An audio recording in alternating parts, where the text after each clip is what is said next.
Tea கடையில் ஹோட்டலில் பண்ணுற போண்டா பர்ஃபெக்டாக எப்படி பண்ணுறது அப்படின்றத என்னுடைய சேது சித்ரா கிச்சனில் போய் பாருங்கள். வீடியோவை ஸ்கிப் பண்ணாமல் பாருங்கள். எண்ணெயே குடிக்கல. நான் இதை கட் பண்ணி காட்டியிருக்கேன் பாருங்கள். நல்லா உள்ள சாஃப்டாக, வெளியில் நல்லா கிறிஸ்பியாக, எண்ணெயே கொஞ்சம் கூட குடிக்கல. அந்த அளவுக்கு போண்டா பர்ஃபெக்டாக எப்படி பண்ணுறது அப்படிங்கிறத நான் கிளியராக என்னுடைய வீடியோவில் நான் சொல்லியிருக்கேன். என்னுடைய சேது சித்ரா கிச்சனில் போய்ட்டு பாருங்கள். ஃபஸ்ட்டு என்னுடைய வீடியோவை பார்க்குறவங்க சப்ஸ்கிரைப் பண்ணலைன்னா சப்ஸ்கிரைப் பண்ணுங்கள். ஆல் என்ற ஆப்ஷனை தொடுங்க. அப்போ தான் நான் போகிற ஒரு வீடியோவுடைய நோட்டிஃபிகேஷனும் உங்களுக்கு காட்டும். இந்த போண்டாவை நான் ஐஸ்கிரீம் அந்த கரண்டியை வச்சு தான் நான் போட்டிருக்கேன். அது இல்லாதவங்க சாதாரண குழம்பு கரண்டி இருந்தால் கூட அதை எடுத்து நீங்கள் அது போடலாம். கையிலேயே கூட இதை உருட்டி போட்டுடலாம். நான் இந்த ரவுண்ட் ஷேப் வரத்துக்காக நான் ஐஸ்கிரீம் அந்த கரண்டி தான் நான் எடுத்திருக்கேன்.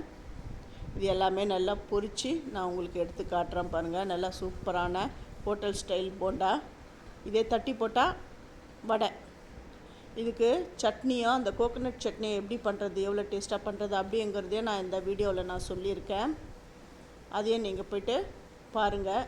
இந்த போண்டாலாம் நல்லா வெந்துடுது. இப்போ திருப்பி போடுறேன் பாருங்கள். ஒன் சைடு நல்லா வெந்துடுது. இப்போ திருப்பி போடுறேன். இது நல்லா கிறிஸ்பியாக நல்லா கோல்டன் ப்ரௌனில் வரணும். அந்த அளவுக்கு நல்லா ஃப்ரை பண்ணணும். இந்த மாதிரி ஃப்ரை பண்ணி எடுத்துடுறேன் நான்.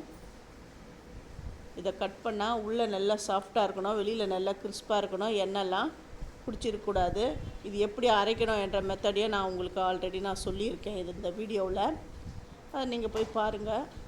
சட்னி இந்த ஹோட்டல் ஸ்டைலில் கோகோனட் சட்னி எப்படி பண்ணுறது அப்படின்றதையும் இந்த வீடியோவில் போய் பாருங்கள். என்னுடைய சேது சித்ரா கிச்சனில் போய் பாருங்கள்.